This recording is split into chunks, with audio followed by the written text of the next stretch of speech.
Hello, beautiful lights, and welcome to another episode of From a Medium's Perspective.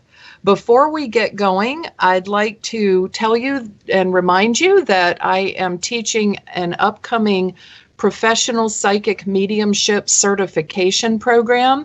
If you are a beginner, you do not need to be intimidated. The course is really comprehensive. If you are an intermediate practitioner, you do not need to be intimidated because we take things one exercise at a time and practice in 12 weeks. All the things that range from the body basics through the intuitive left brain tools like tarot, numerology, astrology, obviously not a course on those things, but enough to orient you. And then it goes into the psychic tools and then into tools for mediumship and then letting go of the tools and going into channeling by the end of the class, the course. For those of you that are advanced students, don't feel that it's below you.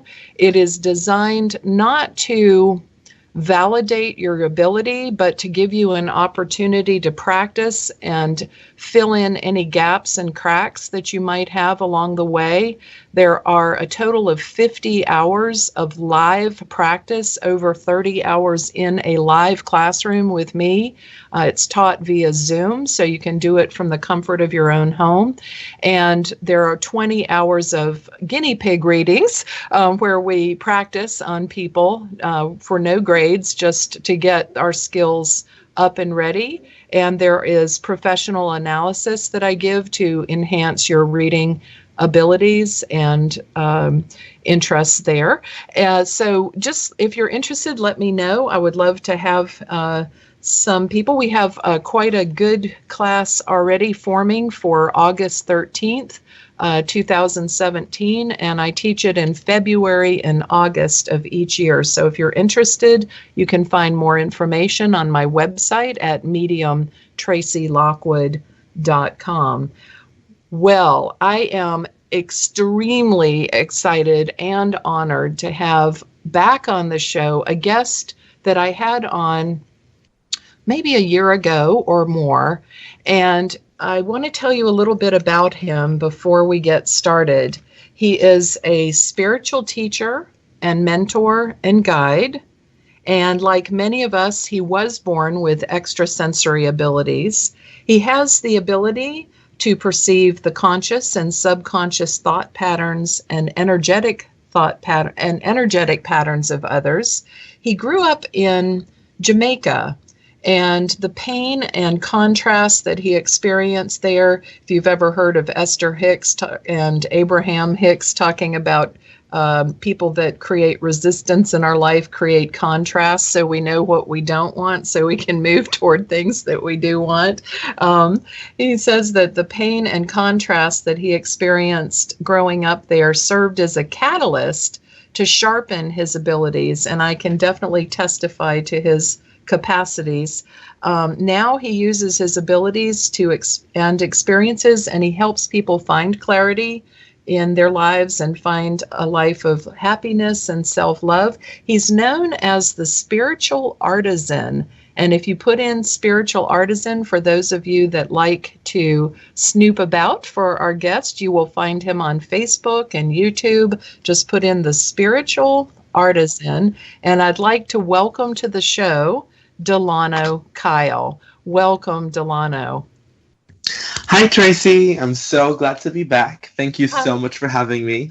Well, I think it's amazing because we're picking a totally different topic. The first time you came on, it was absolutely fascinating. We talked as professionals about overlays and projections, the things people do that affect their perception of the subtle energies. And that show is still on my YouTube channel. If people want to look up Dalano Kyle on the channel, they can find you. But today we're going to talk about magic. Yes. And I just got the biggest smile on my face when you told me the topic that you wanted to do today. And so the first thing I want to ask you is, how would you define magic? What would you say magic is? Okay, well, the reason why I chose the name The Spiritual Artisan was to do with the combination of art and spirituality. I would tell people spirituality for me was the art of perceiving. It was the conscious intention of choosing to see the world in a beautiful way, choosing to see yourself and others and the universe and the energies as beautiful, as ordered, as complementary.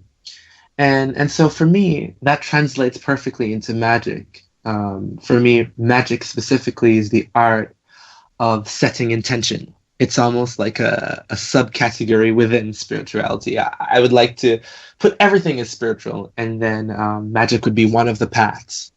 And so for me, magic is the art of setting intention, the conscious intention of, or the conscious action, I should say, of, crafting a spell, putting things together, mixing herbs together, following a ritual. We all know it's about your mind, it's about what's in your heart, it's about your feeling, it's about vibration.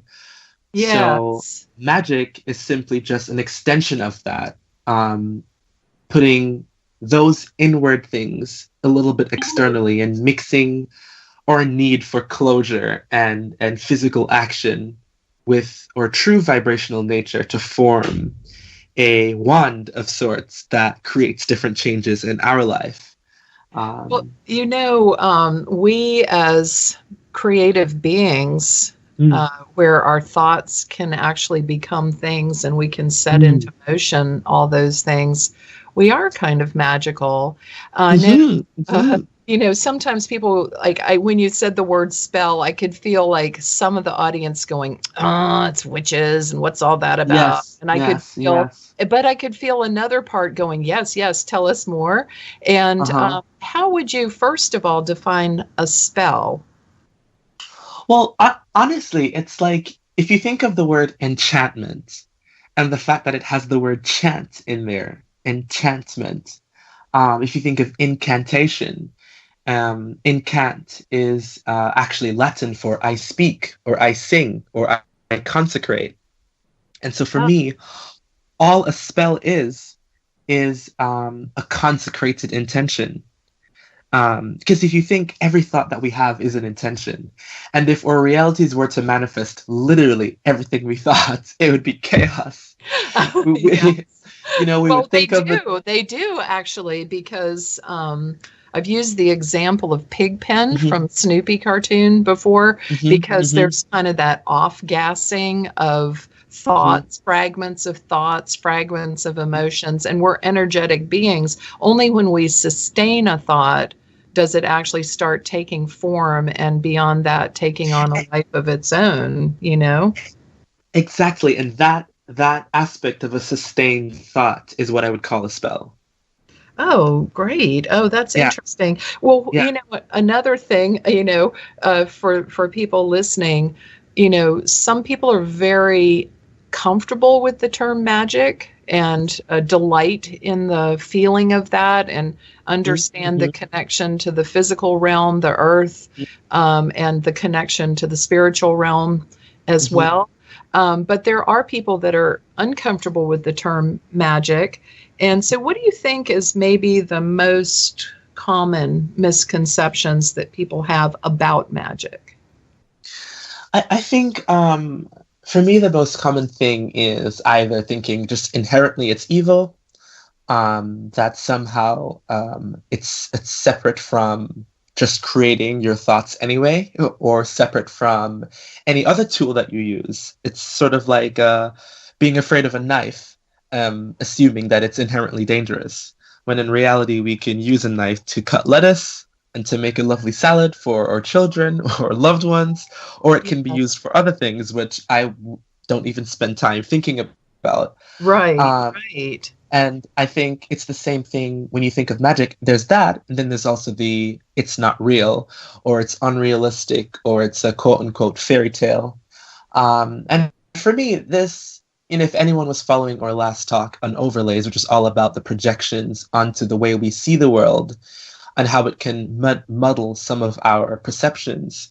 I would say it's the same thing with magic. All we see about it is, the Hollywood glitz and glam, the instantness, the sort of dazzle and fairy works. But for me, it's really a matter of preference. It's a matter of art. It's a matter of how do you choose to go about something that we see as not us, something as bad, something as misunderstood. For me, in any part of my spiritual practice, I seek to try and understand and make peace with all aspects of myself, and in turn, all aspects of humanity. So I feel like whatever our personal beliefs are about this thing, I feel like it's so varied, I can't even say it's one specific thing, because everyone has a different responsibility to it. So, for example, for me, magic would scare me before, not because I didn't believe in it or I thought it was bad, was because I was told that it was powerful, and power is bad. And Yeah. Exactly. And so for me, that might be different to someone else. It might be that they're told that magic is a fairy tale, and it's deceptive or wrong to believe in fairy tales because it might mislead you. For someone else, it could be something else, and something else. It could be, it goes on and on and on. And so, I was going to say, do you think of magic being bound by a religious context, or do you see it as an aspect of us?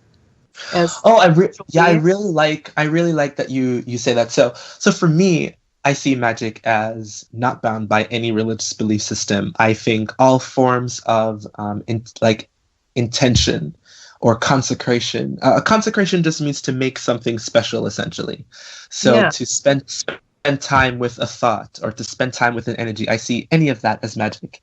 It's a very fluid word too. Sometimes I think of energy in and of itself as magic, like the same vibration that we always talk about, like putting your thoughts out into reality. I'll see those thoughts or as inherently magic. But here's the thing, it's magic. It's kind of funny. I just use that terminology just because that terminology feels good to me for many, many reasons. So I actually don't get hard and fast about if someone says, oh, well, I'm not going to call that a spell. I'm going to call that a intention setting ritual. Or I'm not going to call that a spell. I'm going to call it a number of words. And for me, that would be perfect. And it's that choice in and of itself. So magic for me, I think, actually, if everyone knew the way I was thinking of it, we would all agree that it's inherently in everyone. However, the terminology and choosing to say magic or choosing to say spell is purely just for fun. Yes, I understand that. Yes. Which I don't think a lot of people think that. When they go, why do you have to? I'm like, oh, just because it's fun. I like it. It makes me happy. You were talking about energy as magic. And I thought, oh, that's so interesting, because there is that energy, that follows focus. Like if we direct our focus, and I often say in my shows, energy follows focus. Yes. So whether you are protecting yourself or whether you are thinking happy thoughts and creating a wonderful life for yourself, or you're descending in a spiral of negativity and self-recrimination and blame, energy follows focus. It's a principle. It's actually like electricity or gravity. It works whether you plan it to work or not. Yep. So, that's kind of interesting to think about magic as energy, because it is kind of magical in the sense that, like I'm sure the first people that, used the telephone, and I'm sure some people have examples in their family of grandmothers or great-grandmothers, maybe by now, maybe even great-great-grandmothers that are, say funny things to us that are like, wow, the telephone is an amazing invention, or how does it work? My mom, like, for instance, is blown away by GPS. She just can't get it. I don't care if I talk about matrix, programming, or whether I talk about satellites and bouncing it off and how that works. Yeah. She just don't get it. So to her, it's magical. And she'll ask me. It's a locator spell. Right. She'll ask me, she'll say, so you trust her? I call her Jane, my GPS. I call her Jane. She's like, so you trust her? And I'm like, that's so cute. I figure what's the worst thing? Like, I miss a turn that she says, she'll fix it, and she's ridden with me so many times. And my brother, of course, has one too, that she's sort of getting to where she has no idea how it happens. But then again, we do get to our destination and we know when we're going to get there thanks to the GPS. So I just thought that's so interesting about magic as energy. I'd never really thought of it that way. And you said, magic is power. And I think one of the reasons that some people perhaps don't like the concept of a spell is due to the intent behind it. Because when we set our intent and the energy follows our focus, then we create a certain energy. And people that are sensitive, like empaths, they can feel, whether somebody's got a dark thought toward them or a positive thought. You can stand by a total stranger and know what mood they're in. We're all empathic, But what about the issue of manipulating will? Like, I have I don't know whether it's because we're old souls, but I think it's just a violation to manipulate someone's will. So I have people call me that think automatically because I'm a medium, I'm a witch, which you might be and isn't a negative thing, but for me, I know, right? I don't identify that way, and so I'm sort of caught off guard because the way they say it, it's like the Wicked Witch of the West in with the insult. Yeah. Do you know what I mean? It's not like, oh, you're magical, and yes. What about that? So what's funny is that, especially following our last talk about overlays, and anyone watching this channel is no stranger to subconscious work and sort of being aware of your thoughts and et cetera, et cetera. And to be honest, a lot of the mainstream, a lot of the most common reasons for that, using witch or magic or anything as an insult, is purely just passed down from religious sort of overspill. Right. The same way people would use "you're a girl" as an insult, which is passed down from religious overspill of seeing women as weaker, et cetera, et cetera. In terms of manipulating will, that goes without saying. As you said, anyone who's an old soul, anyone who's compassionate would just not even really go there. Ever intend to control someone else's decision. It's just abhorrent. The idea is just oh my God. And here's what's really funny is that if this ever comes up in conversation with someone who isn't used to the terminology, they will give me darker ideas than I will ever think of. Oh my God, yes. Instant hate. And they haven't even met people that rank the trolls that I have to. Thank God most of the people that I work, all of my clients, I really can say without many exceptions, if any, and the people that do subscribe to the channel and comment on the channel are just amazing energies, just amazing energies. But occasionally a troll will come on there and go, Tracey is a fake. Tracey is a liar. Tracey is evil. And I'm what part of love and let live and be kind and hold integrity as a standard would that come from, So interesting, people say, oh, well, I'm afraid that you will do this or people will do that. And I just thought, wow. I think they know the power. I think they know that there is power in focusing our thoughts. And they feel that somebody that embraces the term witch and spells are instantly going to do something that's going to be against whatever it is that they think, you know? I find this so much everywhere, and it really, many people don't mean anything by it. For example, I was at a camping trip that was a sort of a spiritual event, and I remember I made a pentacle over a fire, and I was like, we should celebrate the fact that we came together, and I took a picture of the pentacle so innocently, and I went around showing everyone like, oh, look at the pentacle that we made, and people freaked out. They were like, oh, I hear that's a sign of the devil. And here was what's really funny. Do you remember we talked about those overlays? And I'm just like, wait a minute. Some people are these subconscious beliefs that they forgot they even don't believe anymore, which sounds hilarious because... No, it's true. It's true. Yes. Right? I'll say to this girl, I was like, wait a minute. Do you believe in the devil? And she's like, no. And I'm like, so if you don't believe in the devil and you don't believe in evil, then why do you think that this sign is evil? How is this a sign of Satan? But misconception. Obviously, for anyone that doesn't know, a pentacle is a star that simply stands for the 4 elements: water, fire, earth, air, and spirit. And spirit is at the point of the pentacle, and spirit is our spirits. And it's at the point because it actually stands for vibration, and spirit comes first before physical things. And I don't think a lot of people actually know that.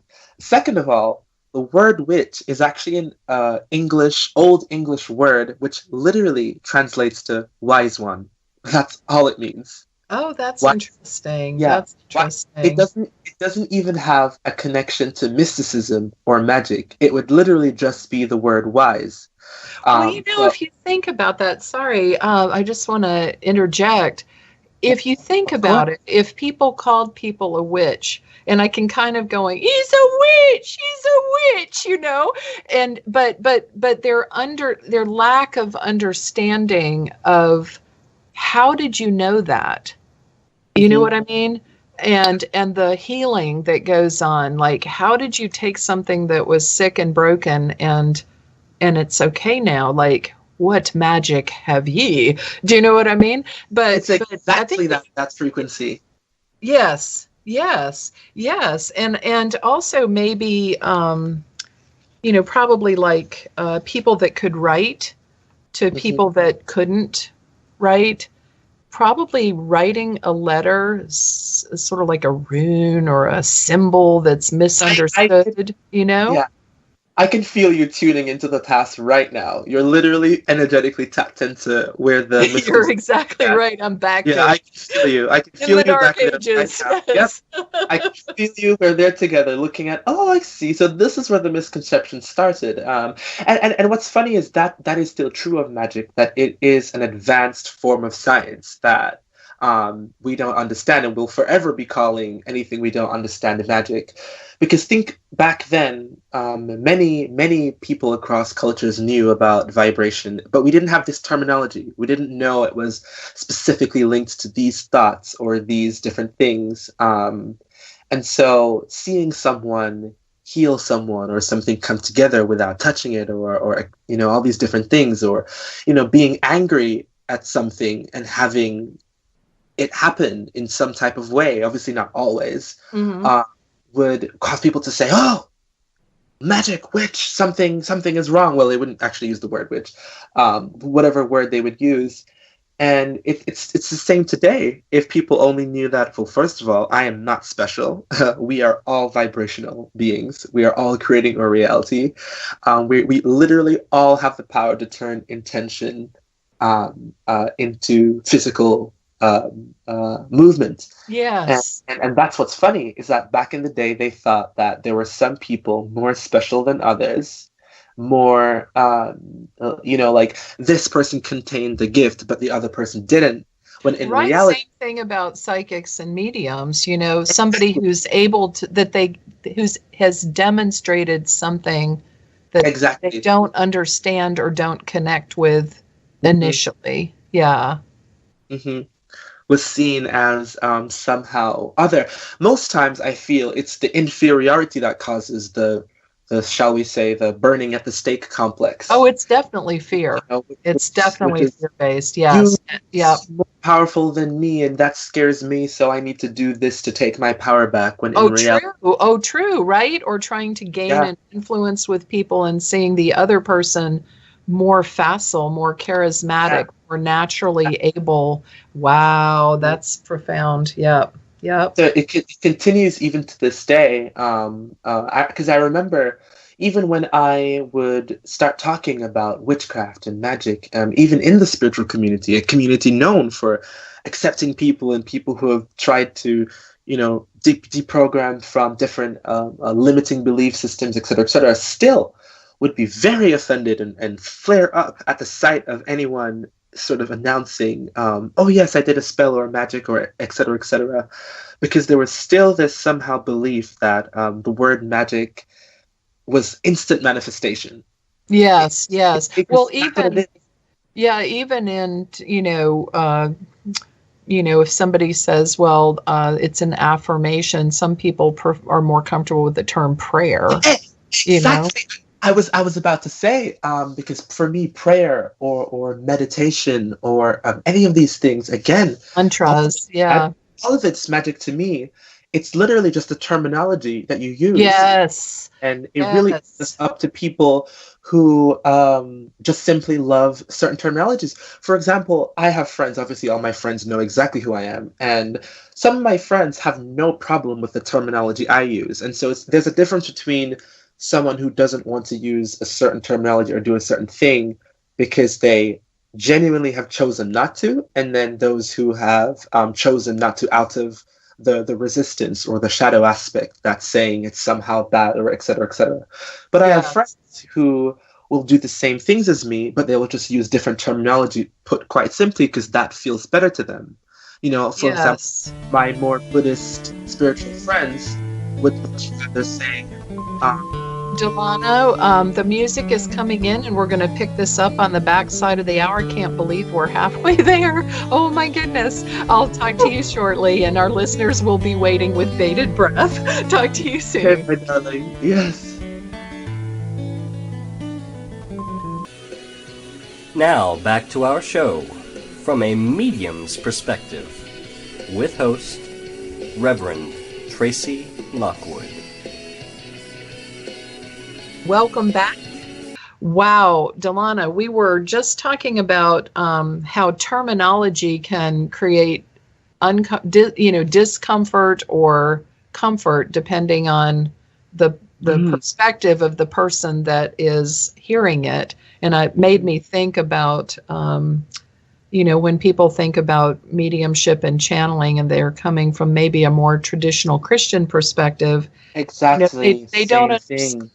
they don't understand that tongues and interpretation are channeling. I mean, Yep, who is yep, speaking through you? The tongues of men and angels. Those yep, are the tongues of men and angels, the languages yeah, of men and angels coming through you. That's tongues and yeah. interpretation, the clarification of that. I know it's the hilarious thing is who is more witchy than Christians? I honestly, who is more, from the chanting to the different rituals to speaking in Prayer, tongues to prayer. I honestly refer to, prayer beads. right? It, Yes, it gets yes. more and more. I honestly refer to many Christian practices as Christian magic. In my mind, that's what I Well, refer to a it lot of as. them do have pagan roots, like Hmm. Catholicism Yeah. definitely has Yep. major pagan roots that come Yep. from those rituals that were earth-based and, Exactly. existed before, the Council of Nicaea in Yeah. 325 AD or whatever it was, Hmm. where they integrated some of the practices into the church that Yeah. were some of the more natural practices Yeah. of people in the area. Yep. Yeah.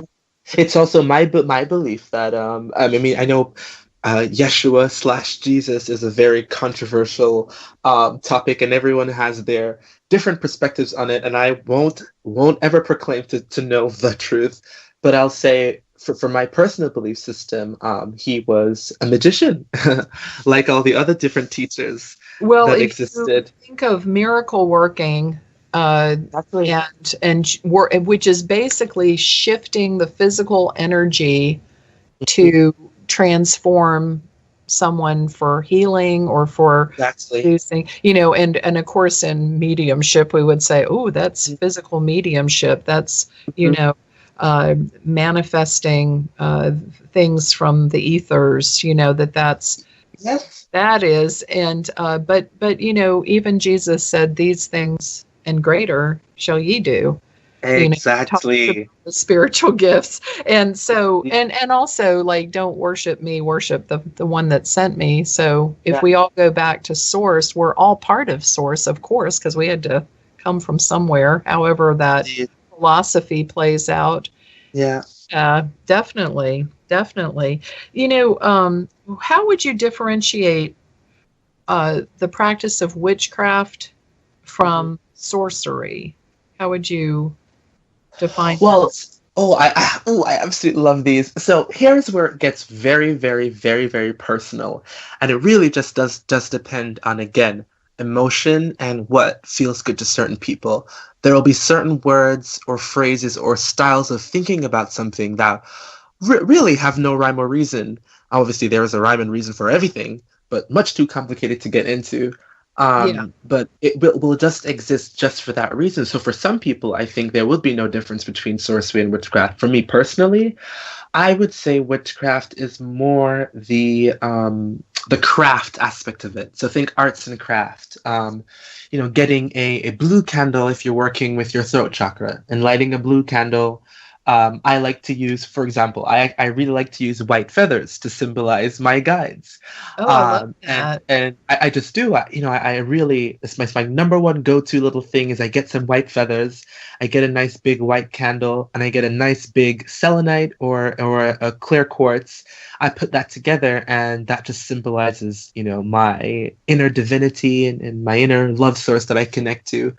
And depending on the different intentions, I mix it up. I have an owl feather for wisdom, a raven feather for that deep magic, all these different things that I use to connect to it. And I would say the craft and the art, and I really do just pick it based on the color and what feels good. Which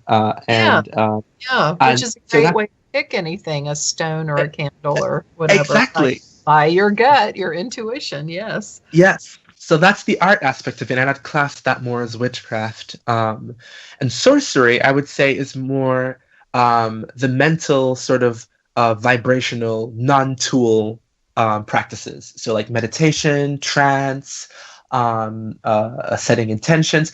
I know for me, when I manifest, sometimes I will choose to focus on a symbol, on something that represents my intention inwardly in my head, maybe an image, maybe a visualization, some form of divination. If you're more shamanic and you go into the vision world, etc., I would put that as sorcery, the ones without the tools and the different things.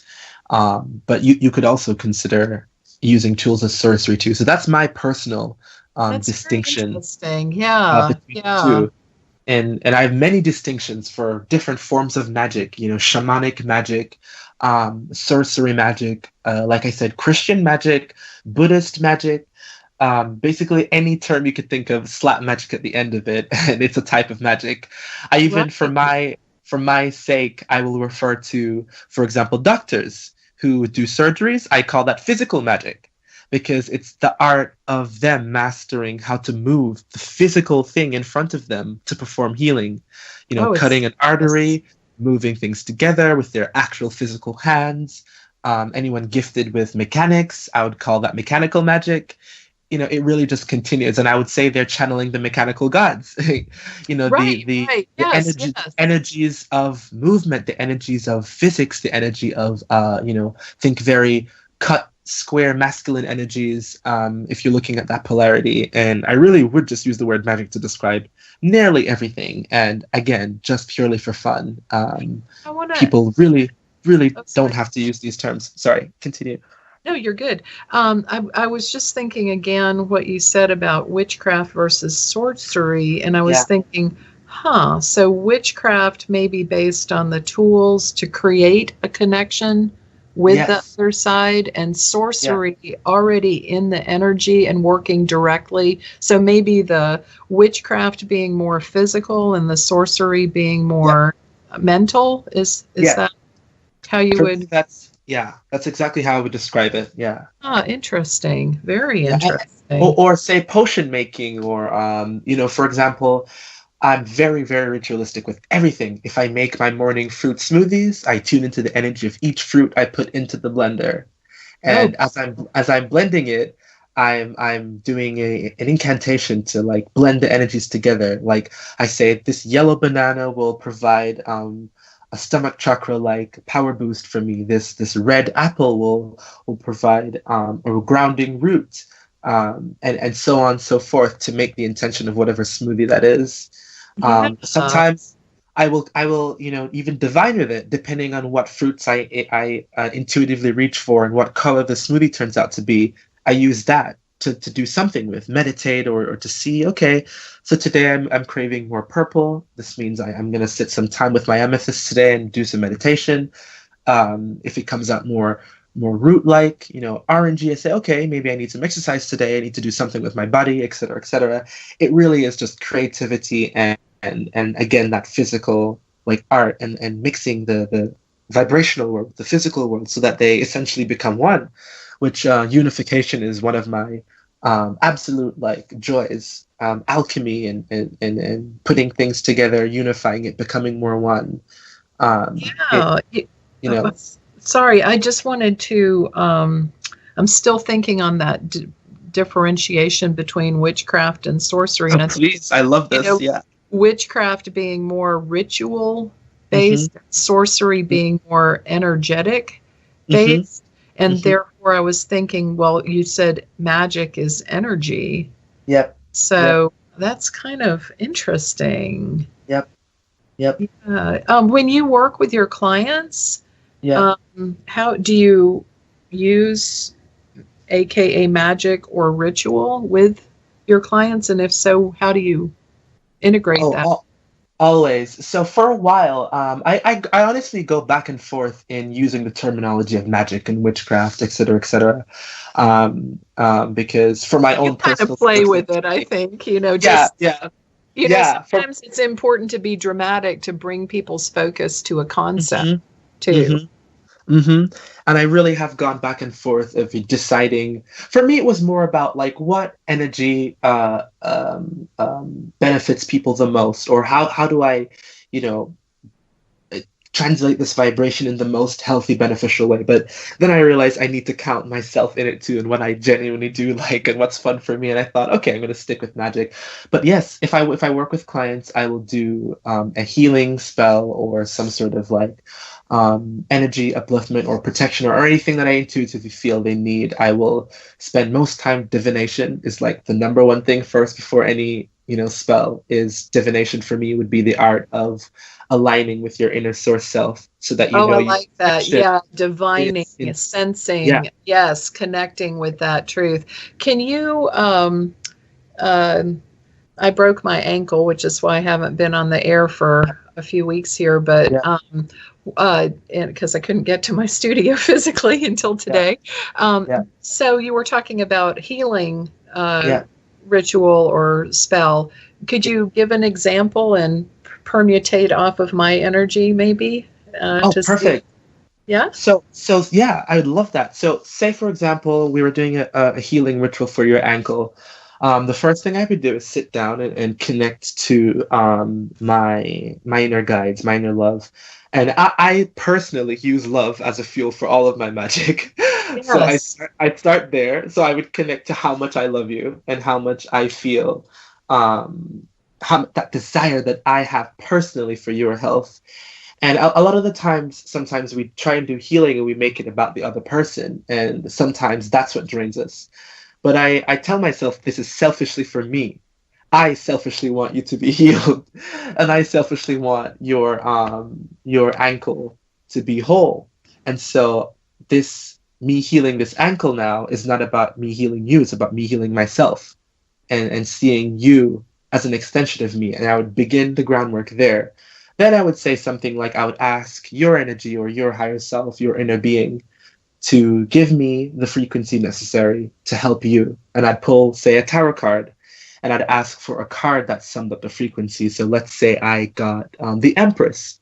And I would say, okay, so this ankle manifested as a lack of this creative flow in your the part of yourself that wants to move beyond something. Because I would look at what the ankle represents, the location. Okay, so the ankle is about fluidity and movement back and forth, the joints, etc. Yes, yes. And I would go there and I'd say, okay, so I need to channel. It's almost like finding out, taking the poison out, or finding an antidote for the poison. So it's being very specific about what vibration I feel caused the thing, and focus on what vibration I want to put to counteract that energy.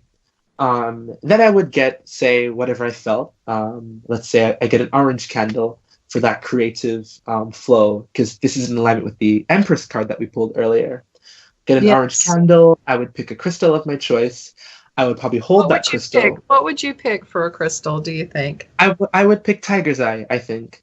Yes. I would pick Tiger's Eye. And protective. Yes. Yeah, to get that movement back again. That feminine tigers are very linked to feminine energy and fierceness, and mother tiger, especially in the Eastern connections. I'd hold the tiger's eye, and then I would begin. And I always do magic with my spirit guides, always with my energies. So I never do it alone, because for me, that's what adds to the power. That's what adds to the human error of variability. That I'm and not, ego creeps in. Yes, exactly. I don't want to rush in with a savior complex, or rush in with some kind of energy that would weaken you rather than strengthen you, because I'm viewing you as less than or weaker somehow. Right.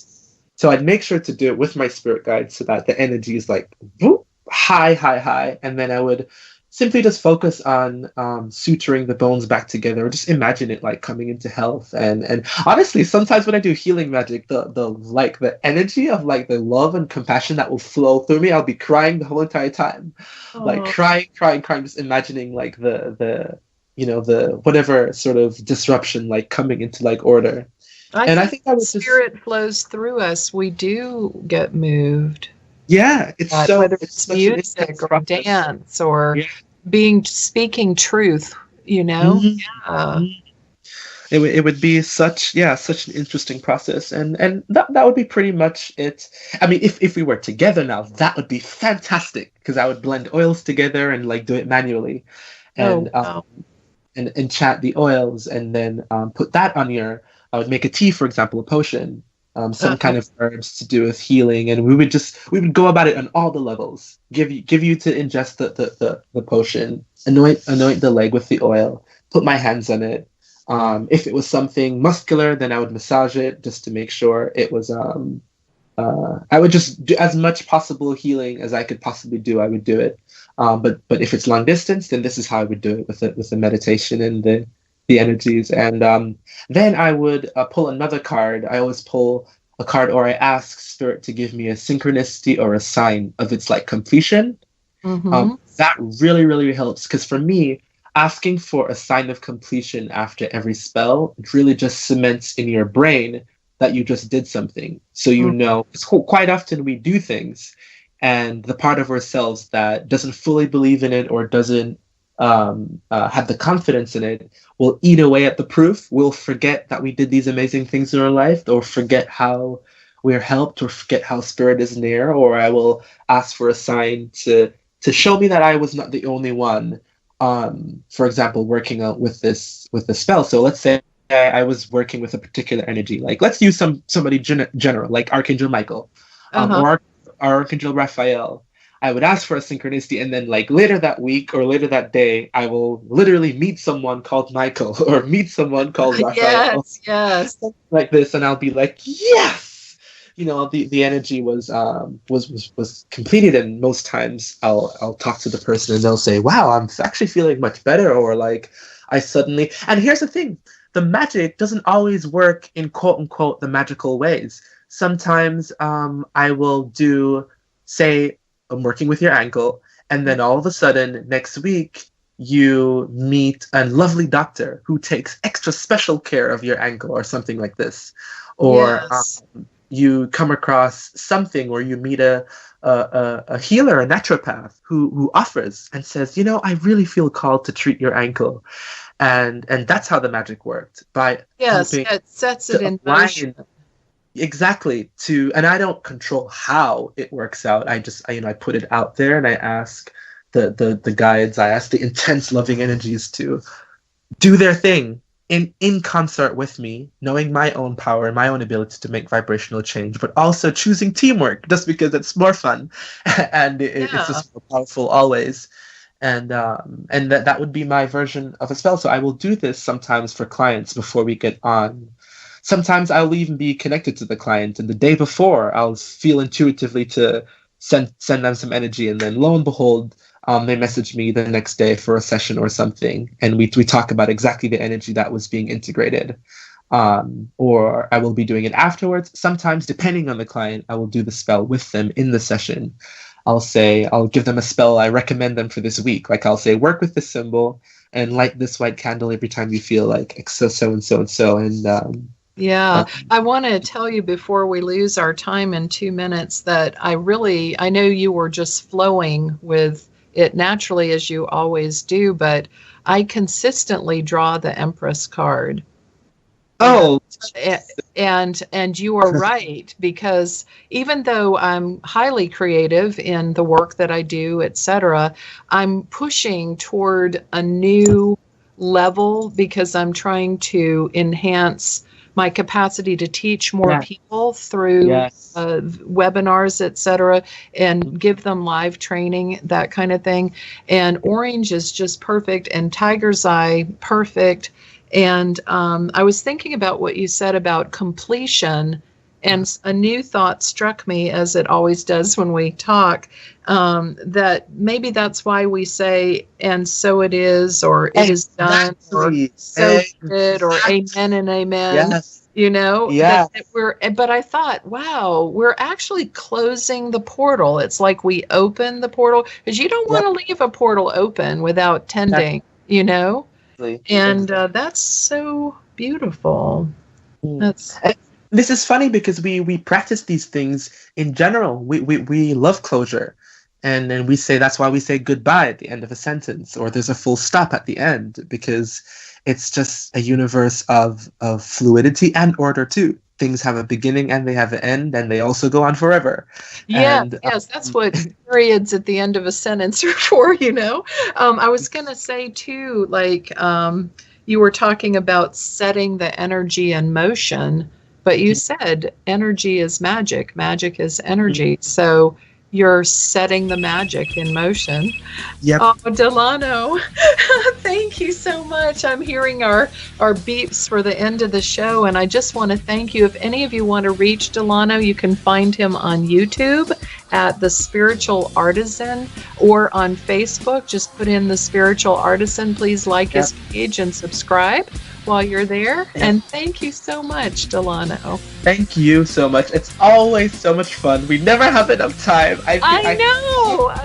We didn't get to all our questions this time too, but there'll be another time. Many blessings, and may our listeners and all of us remember that it's never inappropriate to be kind and without integrity.